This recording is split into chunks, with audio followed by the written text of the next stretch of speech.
So I had questions as to what rape culture was, and so I found this video, and should tell me exactly what I want to know. You know, sensible information, some facts, some statistics, some you know, things that skilled debaters want to hear.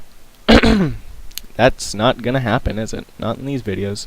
Nope. I had to refute every single one of her claims. Well, let's get this started now, shan't we?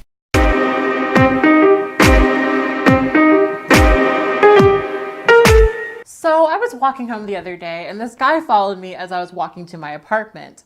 Do you have any proof of this happening? This is anecdotal evidence you're bringing to the table. He asked me where I was going, and I said, home, smiling politely and quickly turning around. Why do you have to be such a bitch about it? Then he asked me if he could come with me, and I said, no, I'm okay. The appearance of the word no in a video about rape culture is such a great sign, isn't it? This time making sure that I had no eye contact with him. That's quite rude of you. Then he asked me, can I get your number? And I said, sorry, no thank you. Have you ever thought for a second that maybe you had looked attractive to him, so he thought he might try his luck to get a date with you? It's kind of a strange phenomena that happens every so often, that people who like the way another person looks or acts will try to hang out with that person some more, even if they are romantic situations. It's called friends, and it could be called date if that's what you want it to be. If you want to be friends, just tell him. Or if you don't want to see him, be a bitch like that and look away and not make eye contact. Then he asked me, do you live alone? And I said, no, I live with my boyfriend. Okay, you didn't have to say with my boyfriend if it wasn't true. But let me point to your attention to the fact that she said no to this question.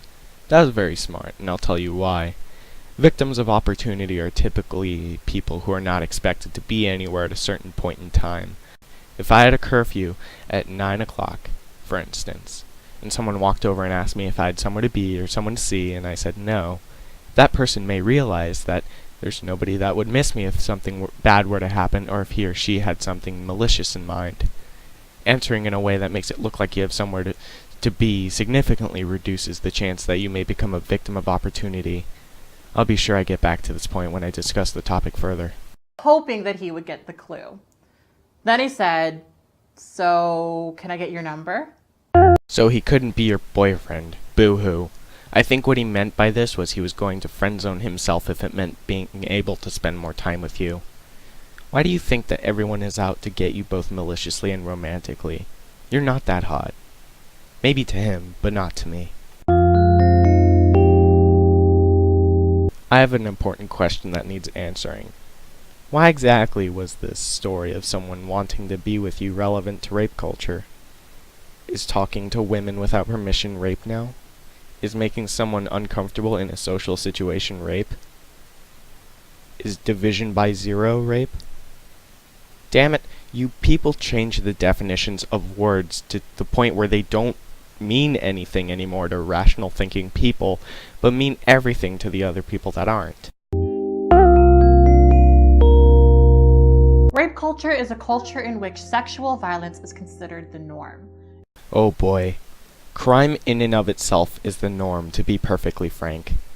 All kinds of violent crimes happen for all kinds of reasons. According to FBI.gov, there were an estimated 90,185 rapes reported to law enforcement in 2005. However, when we look at aggravated assault, it shows that 764,449 happened in the nation. And in case you're wondering, the number of murders that were committed was estimated to be 15,696. Not a huge number, but I want to emphasize that the rate of murders has increased by 10.8% in 1 year, which is 4.5% greater than the increased rate of sexual violence committed in 2015. It's hard for me to see what you mean by norm. Obviously nobody is pro-crime, except for maybe anarchists. Nobody supports the act of violent crime upon innocent individuals of society. So if you can provide me with some evidence that people are treating rape as the norm, then your point is fair enough. In other words, who's pro-rape? I've been Bill Clinton.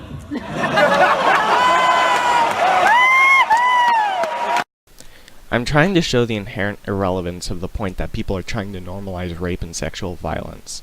It's simply not relevant to your argument. I could just damn well say that the detective who is sick of investigating homicides and therefore treating each case like he's seen it before is basically normalizing murder.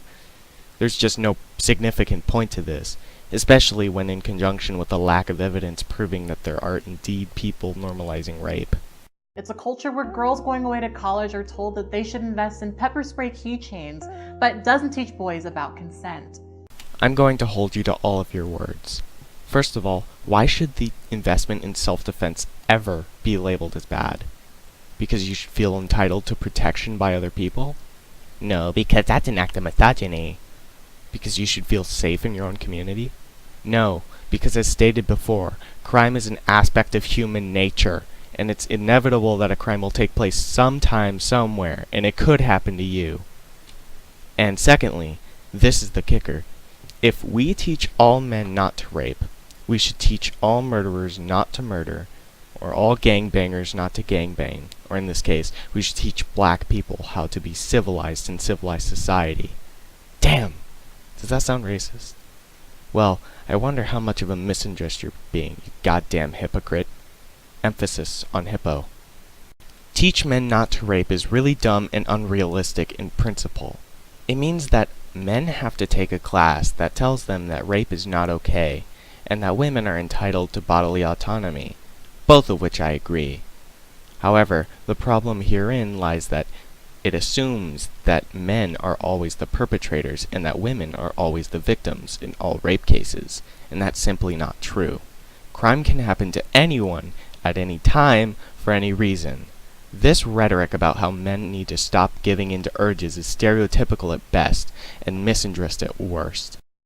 It's a culture that tells women that the length of their skirt determines how truthful their claims of sexual violence are.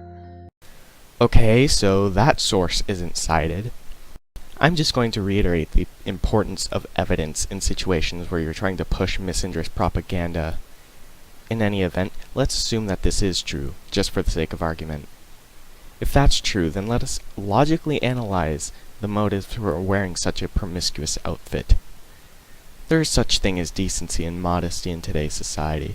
That means it's taboo to be showing skin in public because it's construed as sexual and vulgar. Let's take, for instance, a woman with long pants on. Nobody would bat an eye because she's not going out of her way to make herself promiscuous or obvious. Now cut those jeans to the length of barely showing her flubby ass cheeks, and maybe somebody might think that she's looking for someone who would look at that ass and be like, I want to tap that. Nobody should show their ass, or even part of it, to random people on the street unless they're boasting or want to appear attractive.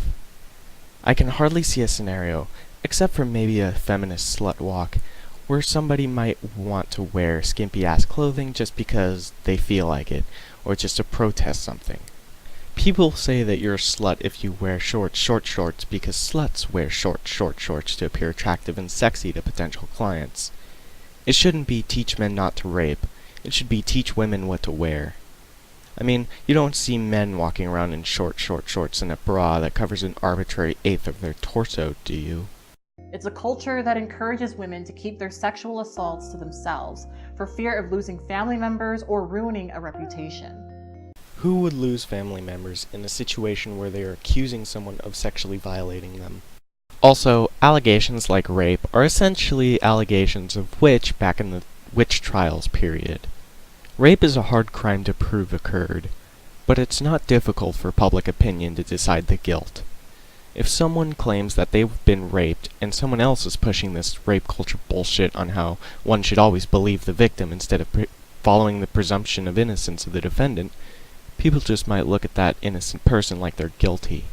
It can happen, and it does happen, and some people kill themselves because of it.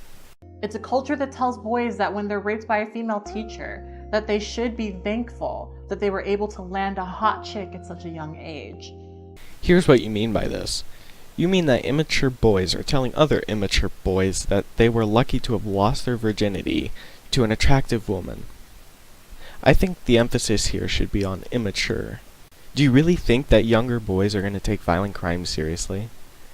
There are 9/11 jokes circulating my high school as we speak. Well, Maybe not now, it's summer now, but next year I'll probably hear a couple of 9/11 jokes, some Muslim jokes, a couple of dead feminist jokes, a couple of rape feminist jokes, and a few blonde jokes. I don't take your point seriously. Also, there's no source that you have cited anywhere that alludes to this would-be statistic.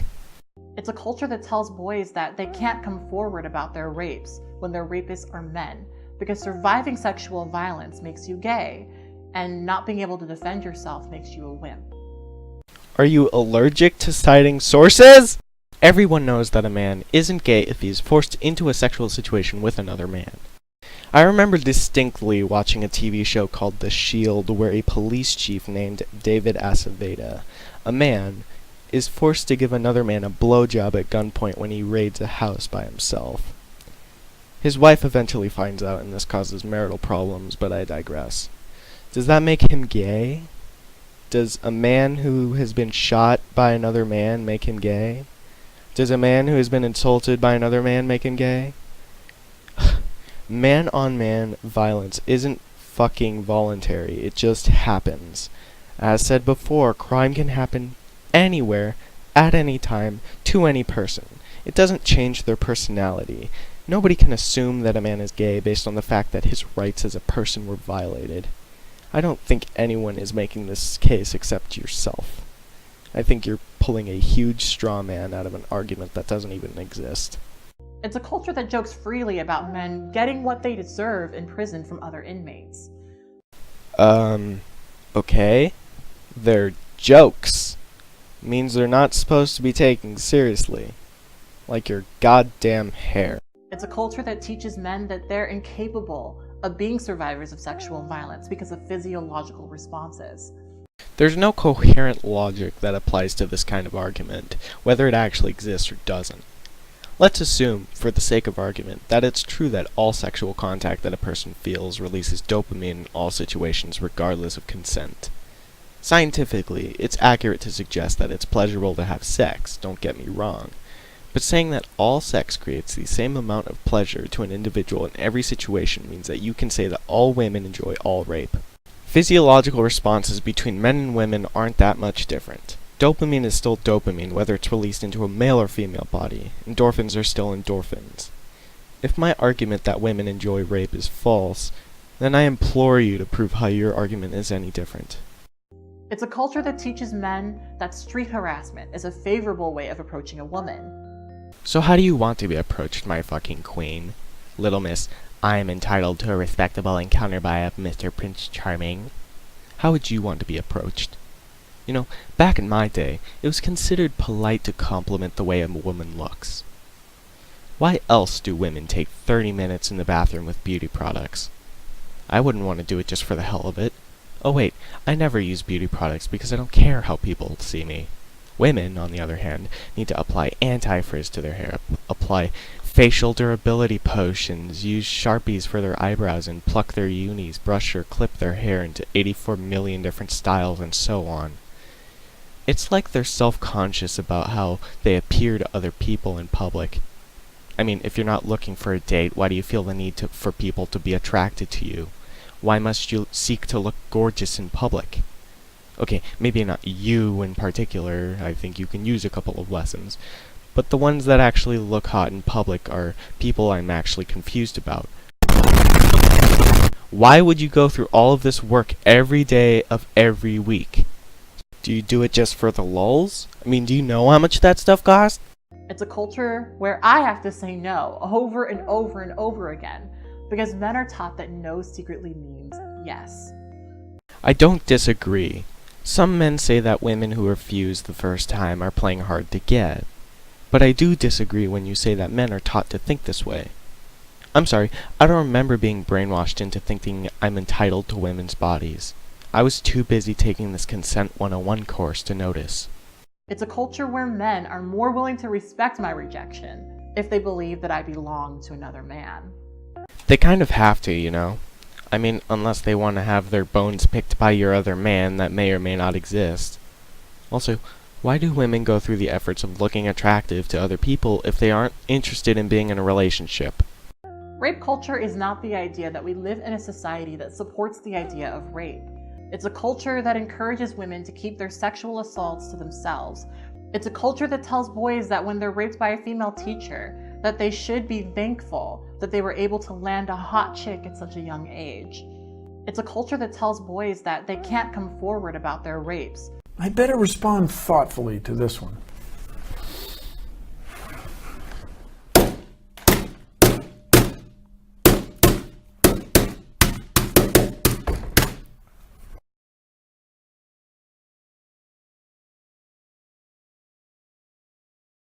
But rather that we live in a society that trivializes, downplays, and sometimes struggles to decipher sexual violence. Rape culture tells survivors of sexual violence that they are required to report their rapes, but only convicts 2% of reported rapists. They don't have to report anything. They can technically let it slide and nobody would be the wiser. Does that mean that they got the justice they deserved? No, but they can still do it. You have to stop thinking about justice for the victim and start thinking about justice for the potentially innocent. Oh, and this is where we get to the climax of the video, because I start showing some shit. There's no source that you cite anywhere that alludes to this 2% statistic, but I have heard something about a 2 to 8% statistic that some SJWs like to throw around, and I did some digging myself, and I found something that looks like this. I have an entire folder of certain things I would like to show you before I continue with this video. This is a study that goes over false allegations of rape, and I would like to go over this with you. The link can be found in the description if you want to analyze it more closely yourself. According to this paragraph, it says here that that one study has reported a rate of false allegations between 10 and 20% based on police investigator accounts. They didn't like this one because 64% of their sample was left largely unexplained, they say. According to a study in Toronto that they have cited in their write-up, Clark and Lewis found that 42 cases out of 116, which is 36.2%, were founded. The rest of the sample was considered unfounded for a variety of reasons, and they found that 10.3% of the 116 rape cases investigated were proven false. 6% of false reports were made by the quote-unquote victims of a non-existent crime. This shows that the odds of someone being innocent of a crime they've been accused of committed is 3 in 29. Do you like those odds? Want to keep believing the victim? Oh, let's go on. Philadelphia study. This study shows that 3% of 709 victims were lying when they accused someone of sexual violence. Another 15% were categorized as unsubstantiated. So in essence, you have a situation where there's 18% of 709 claims of rape being false or potentially false. I could make this argument that the other 72% of cases had potentially innocent people, but there's no significance to that argument. Moving on. The first study listed at the top here suggests that 24% of 302 reports of rape were, quote, no-crimed.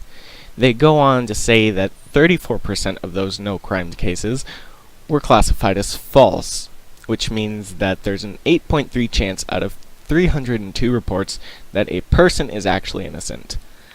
The second study says that 10.9% of 483 reports were provably false. The last study examines 2,643 reports of rape. An astounding 216 of those were false. This is where the meat of the matter lies. The study was carried out, and these people found that 5.9% of 136 reports of sexual violence were provably false. 44.9% didn't lead to an arrest, 35.3% did, and 13.9% couldn't have been proven one way or the other. They later say that 3 out of 8 people that submitted allegations of sexual violence have deliberately fabricated their testimonies for whatever reasons they may have had for doing so. If we look here at the conclusionary statement, it shows a 2 to 10% figure, which is an 8% difference. Regardless of what 2 to 10% seems to you, it still is shown to exist. The not so good part about this statistic is that it doesn't come from the same sample size. It means averages are being spread out across various sizes of reports. It varies from 100 to over 1,000. These percentages, when put into proportion, would mean a lot more than 2 to 10%. I mean, just looking at each study individually, one can see that it's not rare to have a false allegation submitted to law enforcement. What I did was I took an average of the percents, then combined it with the average of the sample sizes of all 7 of these studies. This is what I got. I found that the average is 6% of an average of 575 reports are provably false. Are you sure you want to put an innocent person in danger of losing their reputation and perhaps their freedom just because you think that the victim is telling the truth? Can you live with punishing an innocent person for a crime they didn't commit? Do you have the balls to cry wolf so loud that a person commits suicide? Rape culture unfortunately encourages silence. Not if you people exist. Oh, we'll be hearing about this for a long-ass time, unfortunately. It creates a situation where people are made to feel responsible for the sexual violence that happens to them, but very rarely prosecutes people who commit it. Here's this target of opportunity discussion I've been wanting to have with you. If you make yourself a target of opportunity, then by definition, you are partly responsible. While not even targets of opportunity should be afflicted, it does happen. And people like you pushing this rape culture shenanigans are just irresponsible twats that think the world should be a nice place. But it will never, in any rational, reasonable, sensible way, become a nice place, ever. You need to own up to the possibility that yes, you can be raped. Yes, you can be murdered. You can have all this shit happen to you on any day, and especially on any day you make yourself a target. You remember David Aceveda? Well, I do remember saying that he barged into someone's house alone I forget the reason why he did it, but he did it alone. Imagine what would have happened instead had he actually brought an entire group of police officers to help him with the raid instead of going in himself. Do you think he would have been given or forced to give a blowjob? Do you think that would have happened? I don't think that would have happened. If an event could be avoided through proper actions and precautions on the victim's side, like locking your front door so you don't get burglarized, then the victim should know that it could have been avoided and should be informed, if they're still alive, about what they could have done to have prevented this situation from happening and to prevent further occurrences of such horrendous acts of violence. Pepper spray works. Guns work. Having clothing that takes forever to take off works. And, 100 pairs of underwear works. Who wants to commit a crime for a long time? Not very smart people do. Those kinds of people get caught. Self-defense and precautions to ensuring your own safety should never be ridiculed, ever. If that means not acting like a slut in public, if that means not dressing like a slut in public, if that means buying I forgot the retail sale of pepper spray, but it shouldn't be so expensive, or even like a baton or something, some means of self-defense or some means of not acting like you want to have sex. Those all help. And being assertive helps. If you don't want to be with someone, tell them. I mean, if they're a stranger, don't care about their feelings. Your feelings shouldn't... what Kat Black did was she's like politely saying no, like, oh no, I don't want to do this. No.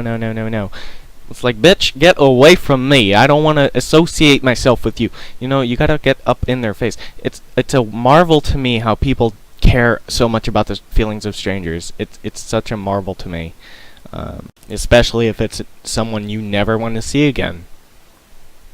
I mean, beats me.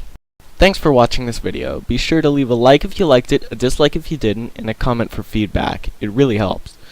If you want to see more videos like this, subscribe. That's all I have to say for now. Rape culture is a social bias that we can deconstruct, and I'm happy that we're starting to have these conversations more and more. Anyway, This is all food for thought. Oh, don't give me that bullshit. This is all fact to you. Oh, God.